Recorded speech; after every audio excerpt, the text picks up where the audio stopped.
la casa del Quintero hay ratones colorados. Nació en Figueras en un cuerpo equivocado, pero a los 15 años volvió a nacer en Londres, ya como Manuela Trasobares. Artista fallera, escultora y pintora, es la primera y la única transexual que ha llegado a ser concejala y además la única transexual cantante de ópera del mundo.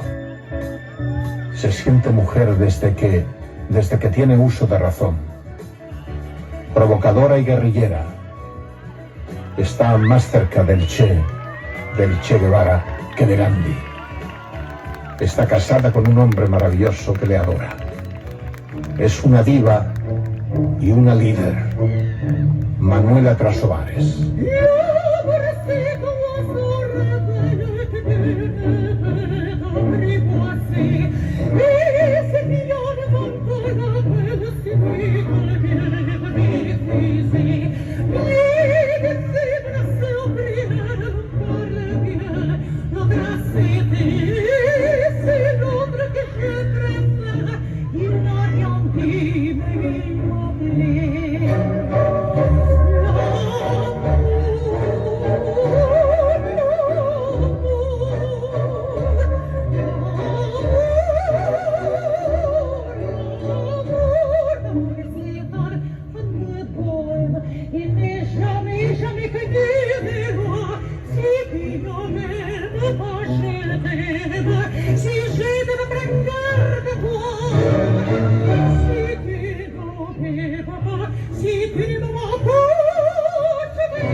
Tardará en aparecer si es que aparece alguien como él. ¿Como quién? Pavarotti. Hay gente mejor que Pavarotti. Yo no creo en lo que nos obligan a pensar que es bueno y tiene que ser bueno. Creo que hay mucha gente que es muy buena y no es conocida. Yo no creo ni en el marketing, ni creo en estas sociedades que te obligan a creer lo que es bueno y que es malo. Yo soy rebelde. Siempre lo he sido.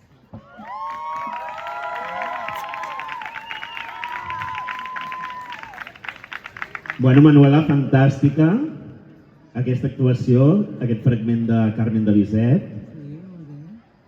Com estàs? Bé, ja veu, no? Me sentiu, no?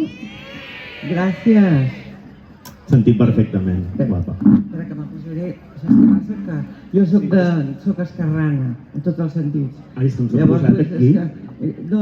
molt escarxofades, no? Mira, espera, no, que em posaré el micro aquí, perquè és que jo sé que us tinc que parlar a vosaltres, però també la tinc que mirar amb ella. Llavors, clar, és complicadet. Bueno, Tu mira el teu públic, et veus el públic. me debo a mi público. Pues és veritat. Bueno, doncs aquí estem a Sant Pol, no veiem ningú, ja us hem de dir que des d'aquí de l'escenari no veiem res, estem enlluernades per la vostra presència.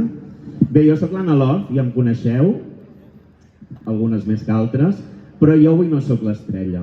Avui no sóc l'estrella perquè estic totalment eclipsada per aquesta supernova que és la Manuela Trasobares, que ens irradia amb la seva llum. Bueno, la presentació perfecta ja te l'ha fet el Jesús Quintero, que m'he emocionat quan he sentit la seva veu. Per favor. In memoriam, que ens mira des d'allà, gran periodista, presentador. I molt bona persona. I bé, per començar, doncs, per situar una mica el nostre públic, que segur que et coneix, però per situar-nos una mica, la Manuela és cantant d'òpera, mezzosoprano concretament, pintora, escultora, artista fallera, primera regidora trans de l'Estat. Des de fa més de 30 anys és una icona LGBTIQ+, la té en negreta, perquè si no ho sabeu, des de fa uns anys ençà, les persones trans ja no són l'etcètera de les sigles LGBTI, sinó que ocupen elles i la seva lluita al centre. Un aplaudiment per la lluita trans. Avui demanarem molts aplaudiments, ja ho veureu. I ara també t'has descobert com a escriptora d'un assaig magnífic que tenim aquí. Després us l'ensenyem. Compreu-lo, sisplau, feu el favor, que és La voluntat de poder. Aquest concepte nietzscheà, que després en parlarem una mica. I on mostres d'una forma totalment desacomplexada i rotunda la teva ideologia anarquista. Sí. Perquè és una paraula que... Sí, que fa por. Que fa por, que s'oculta, que s'invisibilitza. Sí. I les anarquistes estem aquí. Que hi ha molt d'eufemismes. Sí. No, la cosa va en sèrio, Vull dir, el món anarquista és un món que ha sigut una realitat i és un món que li fa pànic al sistema.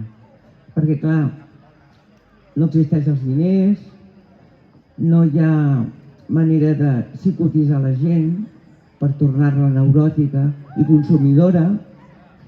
I llavors, clar, aquest sistema no pot triomfar, perquè, clar, hi ha un munt molt d'interessos perquè no triomfi, perquè no sigui endavant. El que passa era, clar, com diu aquell, yo no cambiaré el mundo, pero el mundo no me va a cambiar a mí. O sigui que jo anarquista hasta en el cielo, vaya. Més aplaudiments, sisplau. Gràcies. Vinga, anem-nos-en. En definitiva, doncs, ets un artista multidisciplinar i m'atreviria a dir, no sé si hi estaràs d'acord, que ets una obra d'art en tu mateixa. Bueno, sí. A la vista està. Sí. No. Amago que m'he modelat com m'ha rotat i com m'ha donat la gana. I penso que és molt maco, això de dir, vaig a ser el que jo vulgui ser. Perquè, senyors, el ser humà no és un animal, és un ent metafísic, és algo més.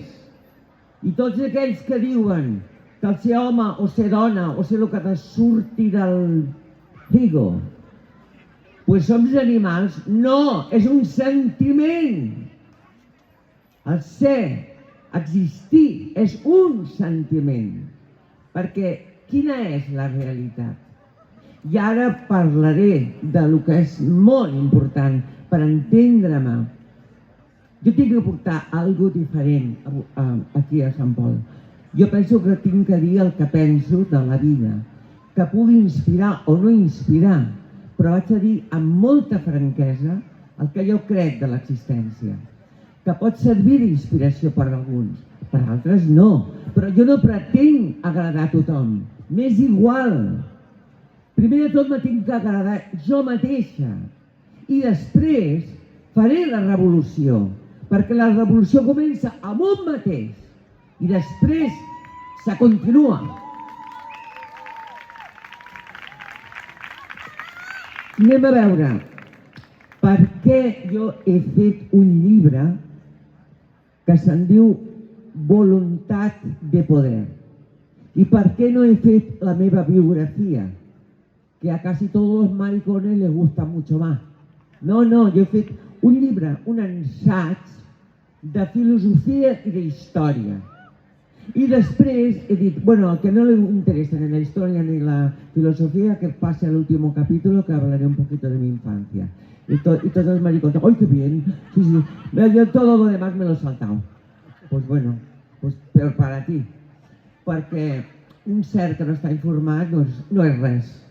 Vull dir, i hem d'estar informats, i hem de saber I el que no sap història, doncs molt malament, perquè el que no sap història no s'adona compte ni el que és el present ni el que serà el futur més immediat, que tenim a sobre. Bueno, tot això té molt a veure amb aquell llibre que diu Voluntat de Poder. Per què he anomenat Voluntat de Poder? Perquè no he fotut una cosa més comercial. No, no m'interessa. Voluntat de Poder és un concepte de Nietzsche, sí, però jo durant molts anys, dècades, tota la meva vida, he volgut entendre, averiguar què era el poder, per què el poder tenia poder, per què existia un poble i hi havia un poder. Tota la meva vida m'he plantejat això, d'una manera o d'una altra. Per què hi ha d'haver un poble i hi ha d'haver un poder? Per què? Perquè ha d'haver una massa molt gran de gent que visqui esclavitzada pel podrit diner, per la podrida economia, que visqui d'un salari, d'una merda de salari, d'una merda de vida, d'una merda de qualitat de vida, i així es deixi la seva pròpia vida. Llavors jo dic, què passa?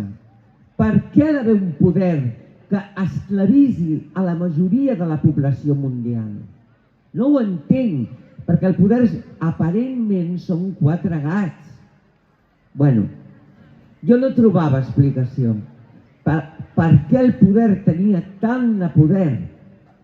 Per què el poder tenia tant de poder? Llavors amb el Nietzsche vaig trobar possiblement les paraules que m'aclarien el concepte de poder. El poder, senyors, és el poder que té el poder per manipular la realitat. És a dir, la realitat no existeix. La realitat és pura convencionalitat. El poder és capaç de dir avui blanc i demà descaradament dir que és negre. I això és molt transcendent i important per viure. Adonar-te compte que ja d'entrada vivim en un món que es fabrica la realitat. Perquè el poder ens dirigeix absolutament en tots els sentits. A nivell social, a nivell de comportament, a nivell d'ideologia política, a nivell de sexualitat, perquè tot és una convencionalitat. Fins els heterosexuals són convencionals.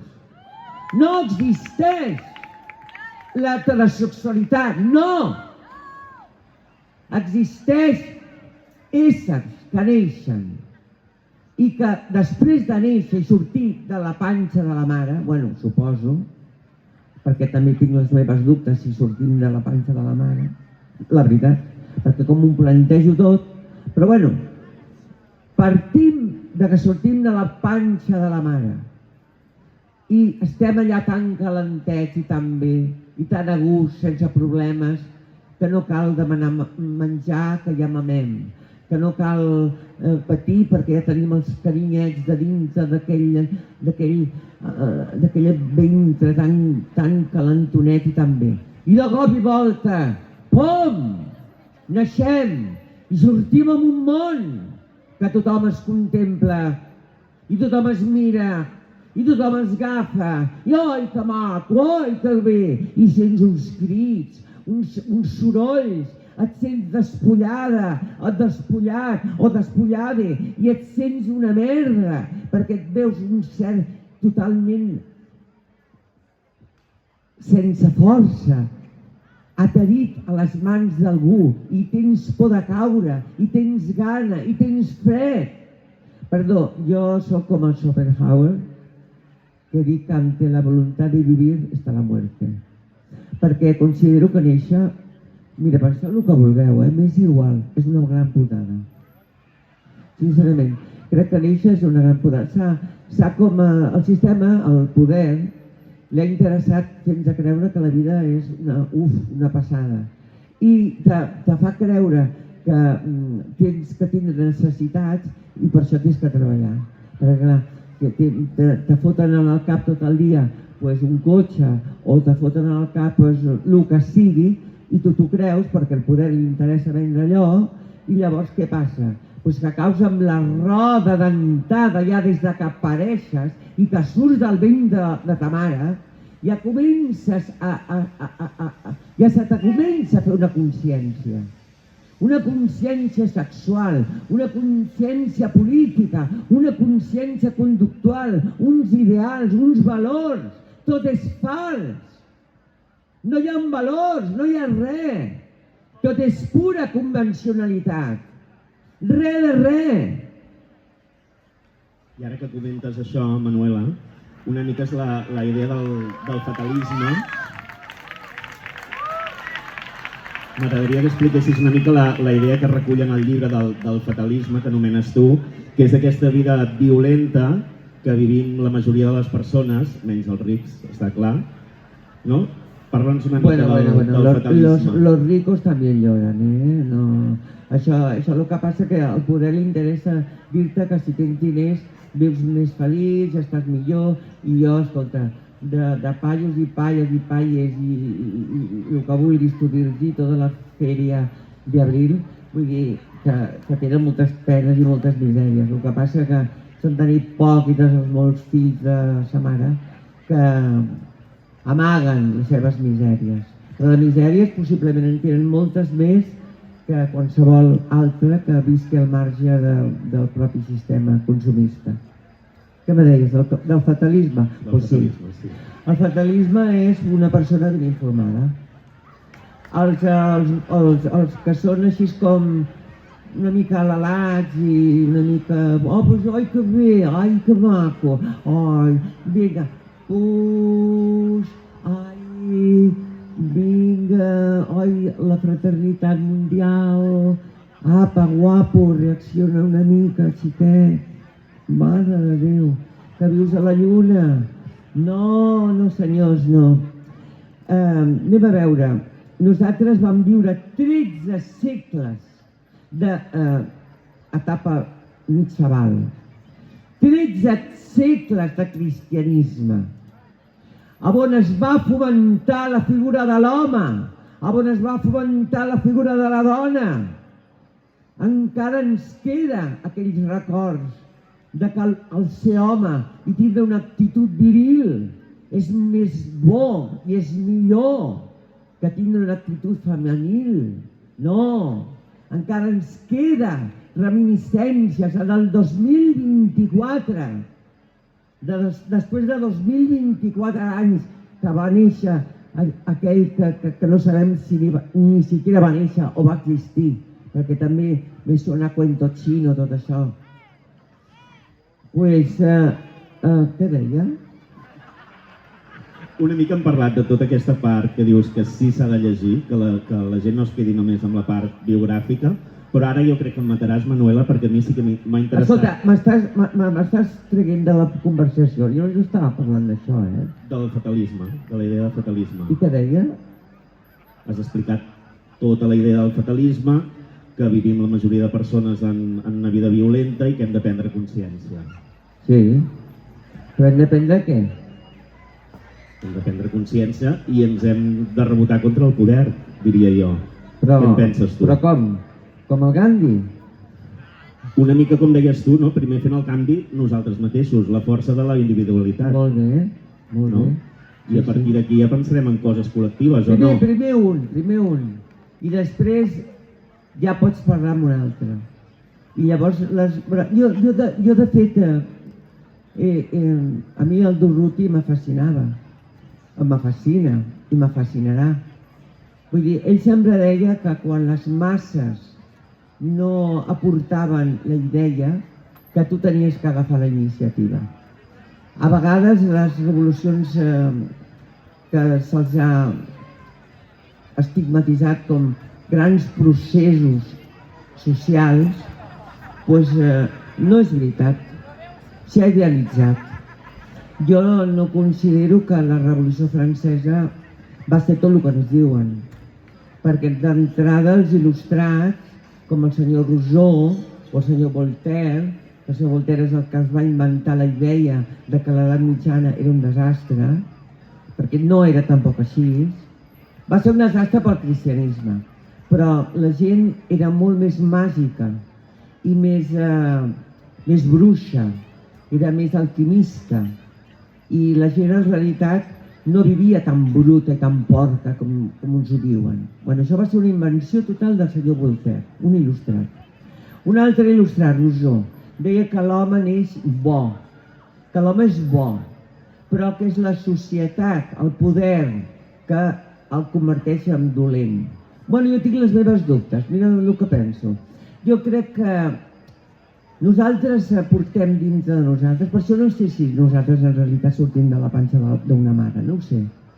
Però jo crec que l'home, o el ser humà, o l'ésser, o la dona, o hombre, mujer, cachorro, tigre, paranoico, pues crec que en realitat neix amb una espurna de malícia. Jo crec que l'ésser humà té una part diabòlica. No crec que l'ésser humà neixi bo, no. Jo crec que ja neix amb alguna cosa que no és bo. O sigui que el criu ja quan néixer, clar, neix rebotat, perquè neix empipat, perquè l'han fet fora d'un lloc que aparentment estava molt bé i que s'ha trobat en un món que és un món que l'únic que li dona és inseguretat. Llavors, jo crec que aprèn a ser una mica cabró, el ser humà. Aprèn ja de ben petit a ser una mica fill de put. Sí, jo ho crec. Per això, doncs, perquè és que, de veritat, és que néixer, de veritat, i viure quan ets petit, tothom cridant-te, tothom renyant-te, no facis això, no facis allò, aprendre idiomes, que tens que aprendre el castellà o el català o el xino o el coreà, jo què sé, és que és un rotllo, quina infància, és un desastre això. Vull dir, i naixem ja complexats i estigmatitzats, i tu eres... Bueno, jo ho dic per experiència, perquè jo vaig ser una nena totalment... Jo vaig ser una nena que des de que tenia ús de raó li deia als meus pares, i no hi havia cap referent. En els anys 60, senyors, això que diuen aquesta patolea de gent que està al Congrés, que millor que es fotessin una espadada als ous en fotuda, aquesta gent que diu, collons, se'm van mal les idees, se'm van mal el cap, què collons estava dient? Aviam, per favor. Ah, sí! Ara me'n recordo. Això fa l'edat.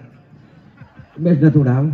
Bueno, doncs escolteu, jo era una nena, jo no tenia cap referent, cap ni un. Ni hi havia cap mena de societat que m'aconscienciés de res. Perquè no existia la paraula homosexual, ni existia la paraula transsexual, ni res. I jo li deia als meus pares, ja en el moment de parlar, soc una nena, soc una nena. Aviam, qui me va conscienciar a mi de tot això? Ningú, jo. O sigui que no és veritat que tot això sigui una conscienciació com aquests imbècils estan dient que fan asco. Que jo no sé com... Bueno, és que no hi ha gent d'esquerres. És que no... Què hem de dir? Però que no hi ha gent d'esquerres, home, que estan idiotes, els quatre que hi ha.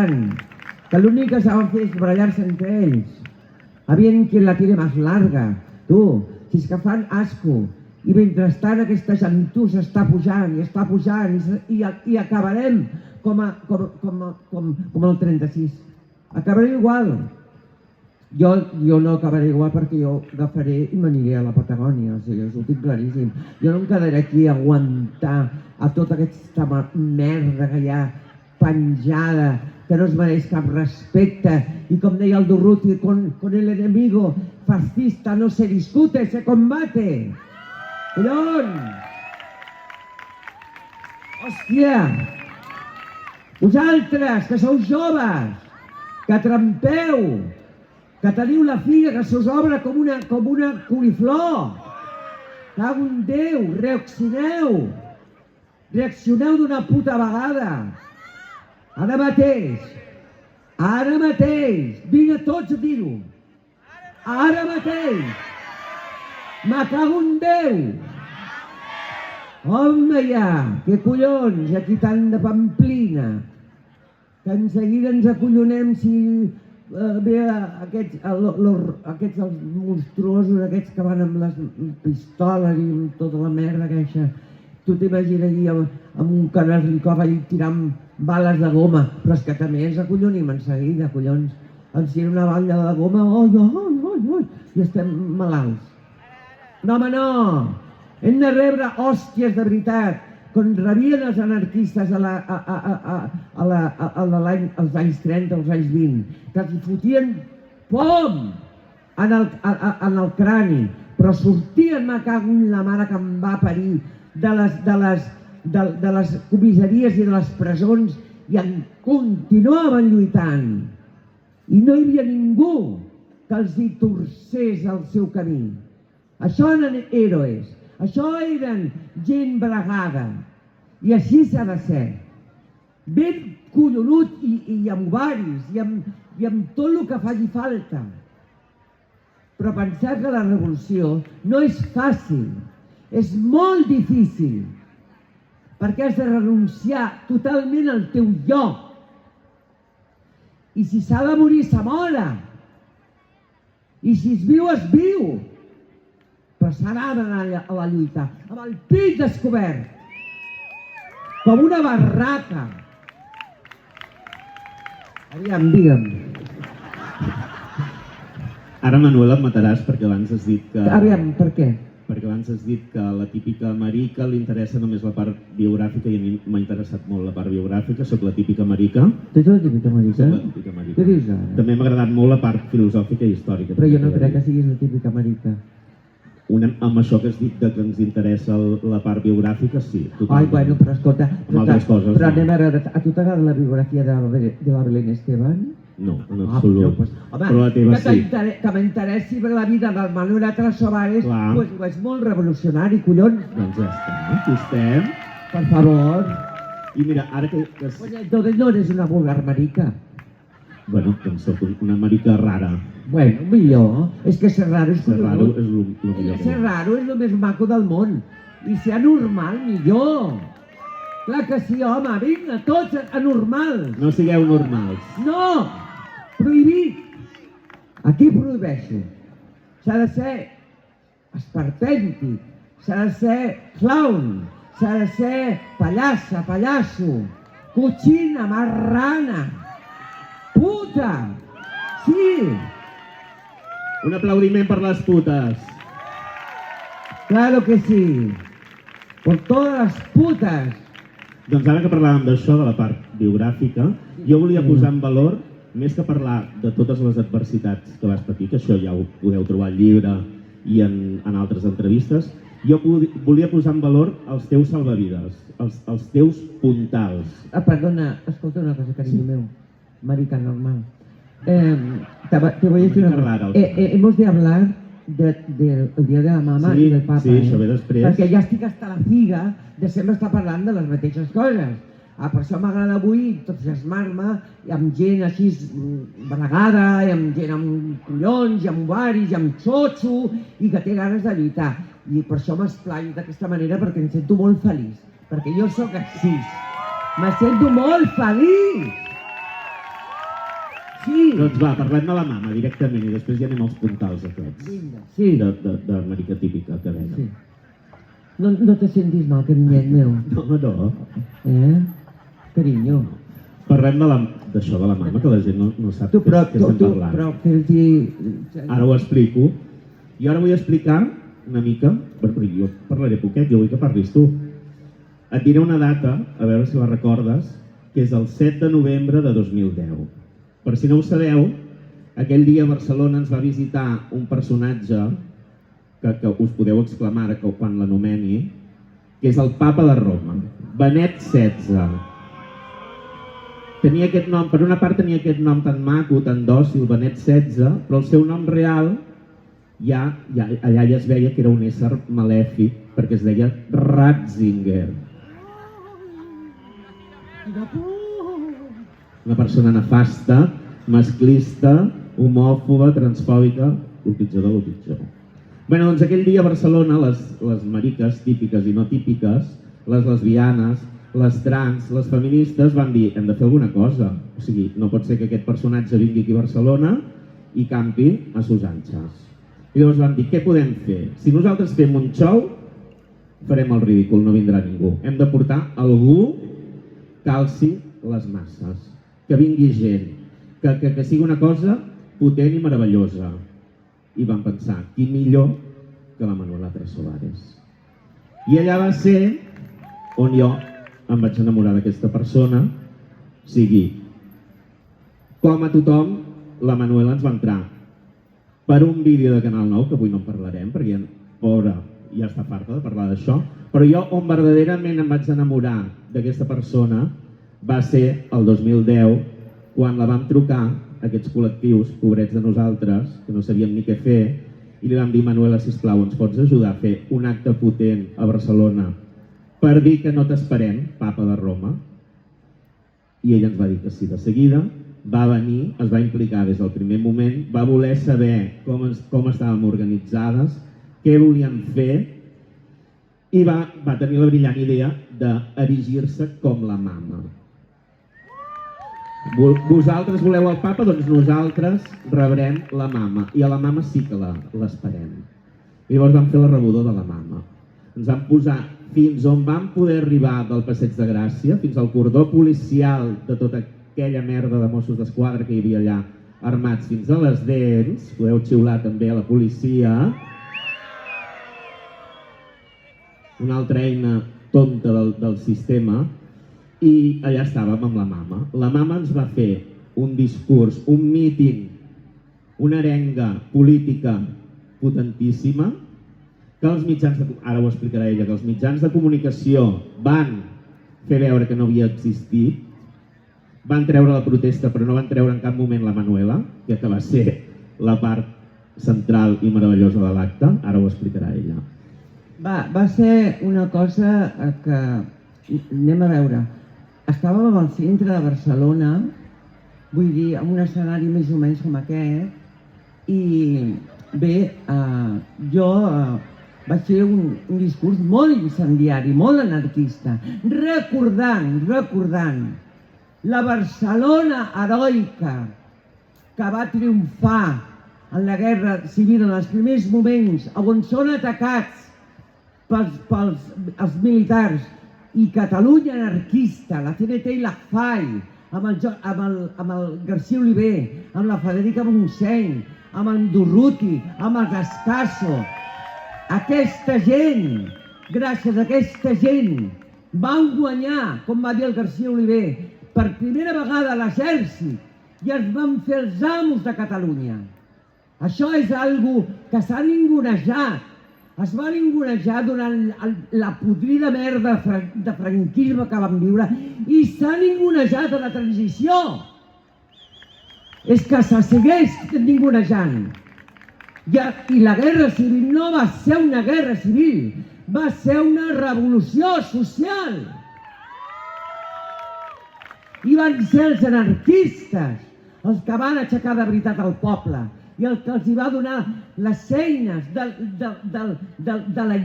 viure a l'ideal, d'anar a la guerra, però ser conscient de per què vas a la guerra. I vas a lluitar per unes conviccions certes, no com la gent que va a les guerres a morir estúpidament per el que diuen la pàtria. Mierda! No!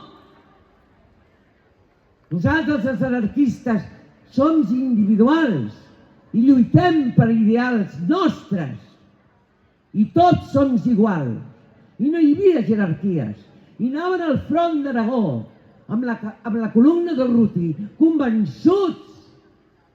I s'havien de morien per un ideal que és l'ideal més gran d'aquesta puta vida. Ser conscient de la teva puta llibertat.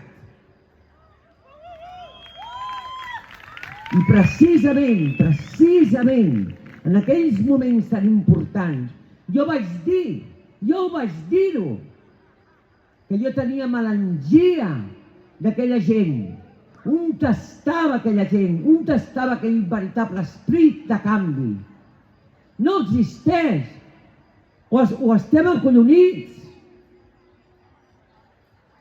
Jo, de veritat, el millor que podríeu fer, encara que soni utòpic, encara que soni a demagogia, com alguns me diuen, si alguna cosa podeu fer per vosaltres i pels altres, és la puta revolució. I trencar-ho tot. Trencar-ho tot. I jo vaig invitar a la gent que ocupés les universitats abandonades, que ocupés les naus que estaven completament abandonades, deixades de la mà de Déu, on es podia fer 1000 coses. I vaig criticar el clero, i vaig dir, i tinc melangia de quan cremaven els convents, i quan cremaven a les monges, i quan cremaven els pares. Sí, perquè ells eren els primers que des de sus púlpitos deien que a las mujeres anarquistas y revolucionarias, como son todas unas putas, hay que matarlas y violarlas para que sepan lo que es un tío, porque todos los anarquistas y socialistas son unos maricones. Això ho deia tota la capitania important del maldito Frente Popular. Vull dir, per això jo dic que en aquells moments quan me diuen és que els rojos van matar a monges, però si s'ho mereixien, si des de les esglésies estaven fent una propaganda en els fascistes tremenda. Jo això ho puc dir perquè els meus avis m'ho havien explicat, perquè els meus avis van viure la guerra i deia que anaven a l'església i els frares deien a la gent que anés en contra dels marxistes o dels anarquistes sobretot, perquè eren fills del diable i que les dones que estaven a punt de parir engendrarien diables, que havia que matar-les. Senyors, això ho deia l'Església. Com voleu que no es fes des d'aquells moments veritablement el que es va fer de matar-se? És que jo tinc melangia d'allò. L'Església segueix encara en el 2024 en aquest podrit país o aquest podrit el que sigui, perquè ja no és només la península ibèrica, sinó és que són molts els països que continuen alimentant aquests capullos que no es mereixen res, que són uns assassins, que són uns pervertidors, que són uns demagogs, que són una gent que ha fet molt de mal a la història.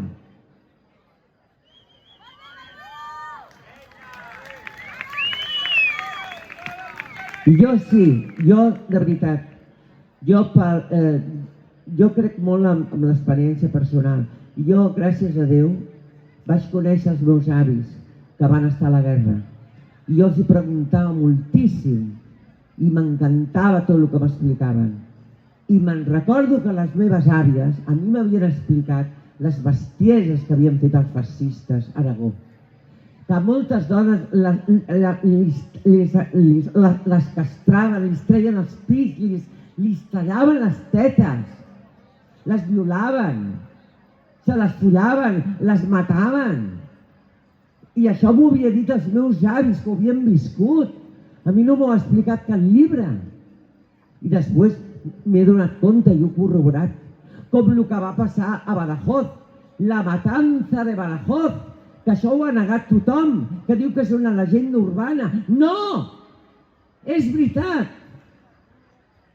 Allò va ser un crim, però un crim ningunejat per tothom, que està encara cremant en la història per fer justícia de les bestieses que van fer a aquella plaça de Braus, que van matar a tota la gent que van poder o que els hi va donar la gana, perquè allà hi havia de tot, hi havia anarquistes, hi havia gent normal, i es van torejar, senyors, els van torejar, els van abanderillar i els van matar. I això ho va fer el Franco i la Falange. y los moritos del tabor de regulares del Marruecos, que al Franco li encantaven los moritos, li agradaven molt los moritos. Bé, Manuela, i perquè recordis aquell moment... Li agradaven los moritos perquè... estrecho de espalda y culo gordo, maricón seguro. Bé, Manuela, i perquè recordis aquell dia en què et vam venerar com a autèntica mama nostra, que segueixes sent, jo et vull fer aquest petit detall perquè recordis aquell dia. Aviam. Pots destapar? Mira, és que estic farta que yo soy la de la copa. Tira la copa y mira, ay, qué graciosa el maricón. Mira, es que es muy friki, ay, es muy friki. I a mi sempre, mireu, jo us vaig a dir una cosa, per això, abans de veure el regal, que ja el miraré. Mireu, el que va passar és que després d'aquella conferència que vaig fer amb tota la meva ànima, amb el pit descobert, la veritat, us ho dic, després tot això va ser ningunejat per tots els mitjans de comunicació. Però el graciós del cas és que va vindre TV5 i més televisions i van gravar del meu acte al públic. Us van gravar a vosaltres. I de mi l'únic que van dir és que se han hecho discursos incendiarios. I amb això estava la Carla Antonelli, que és molt progressista ella. Sí, mira. Sí. Me tiro un pelo, me quedo mancha. La Carla Antonelli estava allà mentre m'estaven ningunejant a mi i darrere d'ella van fotre les imatges meves de Canal 9 tirant la copa, ningunejant-me, amb fotre-se'n de mi. I això és el que ha fet el sistema amb mi. Per això el detesto. Per això dic que el món és una fatalitat. Perquè el que veritablement lluita per la justícia i diu i denuncia que aquest món és una merda, ens tenen prohibits, castigats, marginats, ridiculitzats. Manuela Trasobares no és una copa. Jo vaig fer la copa, sí, però és que jo en aquells moments, en realitat, m'hagués agradat haver tingut una metralladora i haver fet tota una massacre en el plató. Aquesta era la meva intenció. Ben fet que haguessis fet, Manuela. Mira, aviam si t'agrada. Perquè això de que les guerres puedes matar. En las guerras se puede matar. Se puede violar, se puede follar, se puede cagarse en los muertos del enemigo, però alto. Quan tu, com a ésser humà, vols agafar-te la justícia, com diuen ells, per la teva mà, aquí hi ha un gran debat, entonces és asesinato. I el que fan els soldats a la guerra no són assassinats. I tant de genocidis que han hagut, que va haver 60 milions de morts a la Segona Guerra Mundial. Això no és una vergonya, senyors? O el que ha passat a Síria, o el que està passant aquí a Palestina, i que ho permetim, per favor. Però en quin món de merda vivim? I això és justícia. I quan vas a la guerra i mates nens palestins, o mates nens sirios, o mates nens afganos, no, esto es la guerra. Esto es defender la nación. Sí, mira, me cago en tu puta madre. Hòstia, collons de Déu. És el moment del míting. Hòstia, mira, jo aquí estava de puta mare perquè no tenia artrosis. És que tinc artrosis. I per això camino malament. No, és fantàstic, amb un barret impressionant. Però l'energia, carinyo, mariquita rara, és la misma, eh? La força volcànica la conserves. La força la tinc. No me la treurà ningú. Mai! Com expliques tu el llibre, Mai! això de l'edat és una dictadura. La que collons l'edat? Què l'edat ni l'edat? Si això és una convencionalitat social. Perquè hem de recordar el dia que vam, me cago en Déu, aparèixer en aquest podrit món. No, home, no! Oblideu-vos dels compleanys i les parides aquestes. I l'important és tindre força, convicció, energia i lluitar. I lluitar. I la vida és una lluita. Això de la felicitat és mentida. És una creació del sistema. Perquè si tu tens allò o l'altre seràs feliç. Mentida! Quan tens allò vols una altra cosa. Mai arribes a la felicitat. Perquè, com deia Schopenhauer, la vida és una fatalitat. Ara què? Digues! Me cago en Déu! Me cago en la verge puta! Mentida la verge! No existeix! Caigui el que caigui! Déu no va existir ni existeix perquè què collons ha de ser? Home, heterosexual, mascle i blanc. Anda ja, anda a cagar. Y la figura de Cristo, Cristo, y el Hijo de Dios, por favor. ¿Qué Cristo ni Cristo? Cristo el que tenemos nosotros encima, capullos. I Manuela, què penses ara de totes aquestes distraccions de les xarxes socials, l'Instagram, tot això que ens aclapara ara mateix? Pues, carinyo, és una fabricació del sistema per tenir-nos entretinguts, idiotitzats, i que no sortim al carrer a tirar pedres i tirar bombes i me cago en Déu i acabar amb tota la merda. I així ens quedem anestesiats amb l'Instagram i amb el Facebook i amb el Amazon comprant la merda més merda que hi ha, perquè després d'arribar a casa i resulta que allò és una cagarada i estem com imbècils encara caient en... Ara compro en AliExpress, ara compro en Amazon, ara compro en la puta de tu tia i resulta que després t'arriben veritables merdes. No sé, és que anem a veure, si tu això no veus una fliponyamiento total, vull dir, agafeu l'ordenador i estampeu-lo contra la paret. Agafeu el mòbil i estampeu-lo. Així és tan senzill com això. I penseu, perquè, clar, tot això de totes aquestes distraccions és pan i circo, com feien amb els romans. Però si tot és una repetició, si la història es repeteix més que una mala digestió. Abans era el futbol i ara és l'Instagram. La qüestió és tenir-nos entretingudes. Sempre, i quan no ha sigut això, ha sigut, pues mira, los bailes de cortesanos, i quan no, pues ha sigut el cinema. Bueno, Manuel, m'estan dient que s'està acabant el temps, però jo abans d'acabar m'agradaria que molt ràpidament, no puc ballar. No.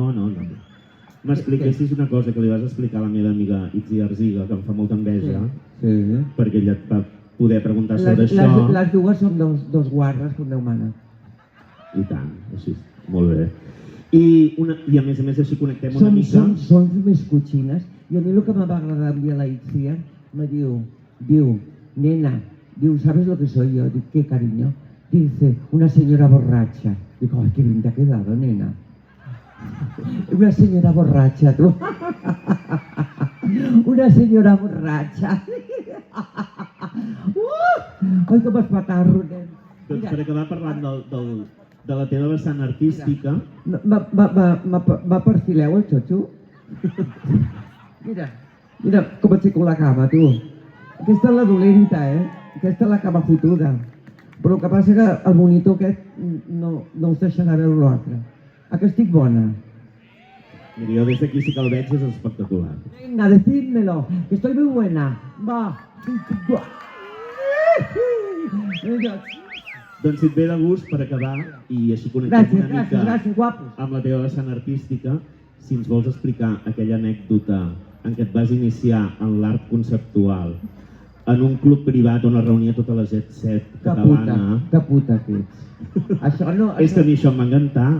Si ho pots explicar una mica... És molt puta guarra, Bé, jo també soc una mica guarra, que vols que et digui? Una mica no. Ets cotxera? Sí. I marrana? Sí. Vàries persones d'aquí ho poden constatar. També? Una mica. I gorrina? Tinc els genolls pelats. De què? De mamar-la? Sí. Que puta! Que m'agrada. Va, doncs explica'ns això que ens faran fora, Qui ens farà fora? Me cago en Déu. Que vingui aquí el que m'ha de fotre fora. A mi m'agrada la merda. Què passa? Sí, m'agrada la merda. De tota la meva puta vida que m'agrada la merda. I ara aquest pretén, aquesta marica rara, que en 2 minuts us expliqui una cosa que vaig trigar bastant de rato a explicar. Sí. Bueno, jo us puc dir, aviam, fer un resum, perquè quina llàstima que faig el resum, perquè això... Bueno, jo, una de les activitats subversives que he tingut a la meva vida, pues resulta que jo, quan tenia 18 anyets, me contrataven cabarets de molt de prestigi i feien festes privades i a mi me convidaven perquè jo fes una cançoneta sexy i després ensenyés pues, les meves polsegueres i mi cuerpazo. Bueno, llavors jo pues, estava en aquell club o en aquell tuguri i me'n recordo que jo estava tancadeta amb un camerino. Aquest club era de prestigi de senyors i senyores burgesos catalans fastigosos de moltes peles. Bueno, però en el camerino hi havia tota mena de plumes, hi havia vestits de lentejuela, de pallet, un luxe que t'agarres. Bueno, i jo pensava entre mi, que desgraciada que sóc. Jo mai de la vida poder tindre tot aquest vestuari i despercer una vedet increïble.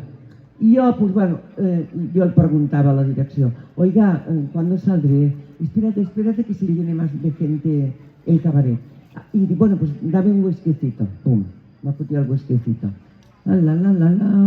Y estaba en el camerino con mi whiskycito i veient tot el poderío aquell de roba.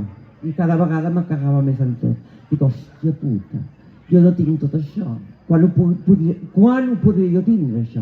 Bueno, hasta que ja pues, portava com 3 horetes en el camarinet i estava ja hasta la figa d'estar tant de rato allí podrint-me jo, amb 18 anys, tancada amb aquell puesto, amb aquell poderío de roba.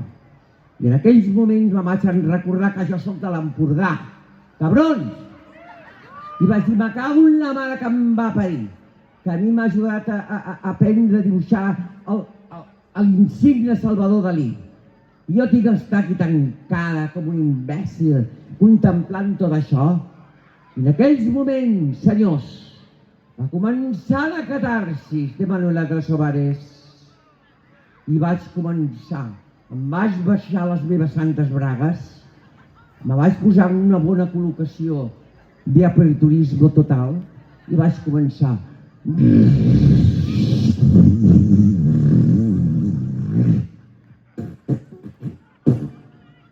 I vaig fotre tota una merderada, tu, que vaig agafar la merda i vaig començar a empastifar tot el luxe d'aquell lloc. Vaig empastifar les plumes, vaig empastifar les lentejuelas i vaig fer veritablement una catarsis, senyors. Una catarsis, un art conceptual. La mierda del pueblo está con todo el poder del poder.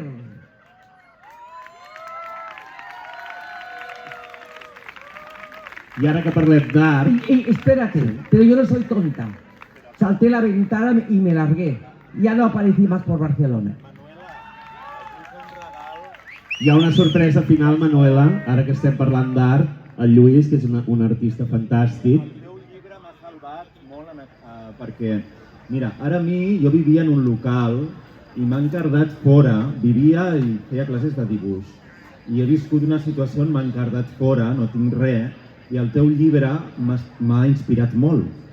Llavors jo volia regalar això que està titulat com el teu llibre, amb el Nietzsche, bevent de la teva mamella, i una ciutat d'un videojoc aquí darrere que representa el capitalisme. I vull dir que la teva potència... Escolta, pintes i dibuixes molt bé, eh? Gràcies, Manuela. Jo no t'ho dic en sèrio. I per mi és un honor que et pugui entregar això. Escolta, estic molt agraïda, eh? I jo a tu per existir i per inspirar, Manuela. Moltes gràcies. No, de veritat que... estic fascinada. Un fort aplaudiment pel Lluís, pel seu art. Moltes gràcies. I per la Manuela. Visca els artistes! Visca els artistes! Visca! L'art a mi m'ha salvat la vida! Vinga, i ara ens anem a prendre pel sac.